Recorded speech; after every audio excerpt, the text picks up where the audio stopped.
بسم الله الرحمن الرحيم. اللهم صل على سيدنا ومولانا محمد صاحب التاج والمراج والبراق والعلم، دافع البلاء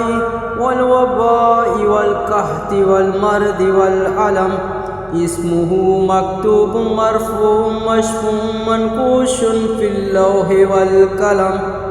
سيد العرب والعجم، جسمه مقدس معطر مطهر منور في البيت والحرم، شمس الضحى بدر الدجى صدر الأولى نور الهدى كافي الورى مصباح الظلم، جميل الشيام شفيع الأمم صاحب الجود والكرم، والله واسم وجبريل خادم والبراق مركبه والمراج سفره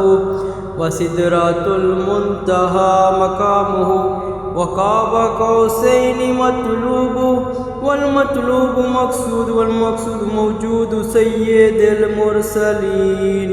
خاتم النبيين شفيع المذنبين أنيس الغاربين رحمة للعالمين،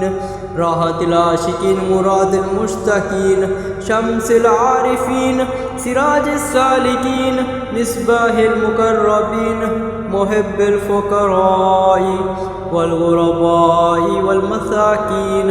سيد الثقلين نبي الحرمين إمام القبلتين وسيلاتنا في الدارين، صاحب قاب قوسين محبوب رب المشرقين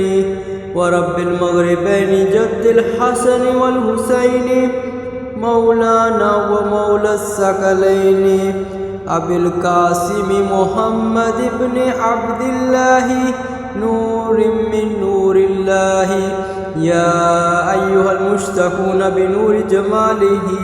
صلوا عليه وآله وأصحابه وسلموا تسليما.